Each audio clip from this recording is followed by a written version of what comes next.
హిందువులు భోజనానికి ముందు ప్లేట్ చుట్టూ నీళ్లు ఎందుకు చల్లుకుంటారు? అసలు రహస్యం ఇదే. హిందువులు చాలా ఆచారాలు పాటిస్తారు. అందులో ఆహారం చుట్టూ నీళ్లు చిలకరించడం ఒకటి. భోజనం చేసే ముందు పళ్లెం చుట్టూ నీళ్లు చల్లుకోవడాన్ని మీలో చాలా మంది చూసే ఉంటారు. ఈ తరం ప్రజలు ఇలాంటి సంప్రదాయాలు, ఆచారాలను మూఢనమ్మకాలుగా కొట్టిపారేస్తారు. అయితే ఇవేమీ అర్థం లేనివి కావు. ప్రతి ఆచారం, సంప్రదాయం వెనుక ఒక బలమైన, ఉపయోగకరమైన కారణం ఉంటుంది. పురాతన భారతదేశంలో తినడానికి ముందు ఆహారం చుట్టూ 3 సార్లు నీళ్లు చల్లుకోవడం ఒక సాధారణ ఆచారం. దీన్ని దక్షిణాదిన పరిశేషణం అని, ఉత్తర భారతదేశంలో చిత్రాహుతి అని పిలుస్తారు. కొంతమంది దేవుడికి కృతజ్ఞతలు తెలియజేయడానికి తినే ఆహారం చుట్టూ నీళ్లు చల్లుతారు. దేవుడి ఆశీర్వాదాల కోసం మంత్రాలు చదువుతూ నీళ్లు చిలకరిస్తారు. అయితే ఇది కేవలం మతపరమైన ఆచారం మాత్రమే కాదు, దాని వెనుక మరిన్ని కారణాలు ఉన్నాయి. కారణాలు ఇవే. ఈ ఆచారం చాలా పురాతనమైనది. చాలా కాలం పాటు అడవుల్లో నివసించిన ఋషులు, మునులు దీన్ని ప్రారంభించారు. వారి కాలంలో కాంక్రీట్ ఫ్లోర్స్ ఉండేవి కావు.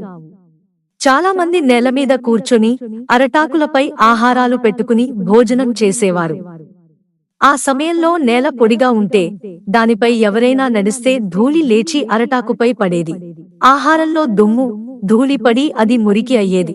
అందుకే ధూళి లేచి ఆకులో పడకుండా ఆహారం చుట్టూ కొద్దిగా నీళ్లు చల్లేవారు.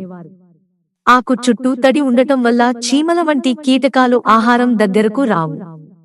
అప్పట్లో రాత్రిపూట వెలుతురు తక్కువగా ఉండేది. అందువల్ల ఏదైనా కీటకం ఆకులోకి వచ్చిందో లేదో చూడటం కష్టమయ్యేది.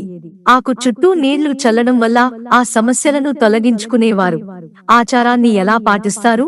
హిందూమతంలో ప్లేట్ చుట్టూ నీళ్లు చిలకరించడం ద్వారా నీరు, అగ్ని, సూర్యుడు అనే 3 శక్తులను కలపవచ్చని విశ్వసిస్తారు.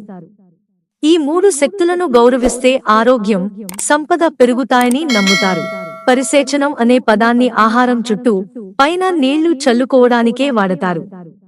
పరిసేచనానికి ముందు ఆహారాన్ని పవిత్రం చేయడానికి మహావ్యాహృతులు ఓంతో ముందు, వెనుక ఉండే పవిత్రమైన శబ్దాలు చదవాలి.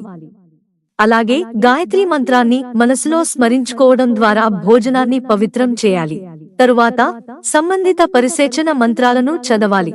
భోజనం ముగింపు, భోంచేశాక కొన్ని నీటి చుక్కలు చేతిలోకి తీసుకుని అమృతోపస్తరణం అసి అనే వేద మంత్రాన్ని మనసులో చదువుతూ నీటిని పవిత్రం చేస్తారు.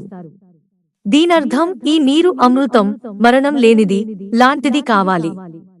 ఆ తర్వాత శరీరంలోని వివిధ విధులను నిర్వహించే 5 పవిత్ర శ్వాసలను వేద మంత్రాలతో మనసులో స్మరించుకుంటారు.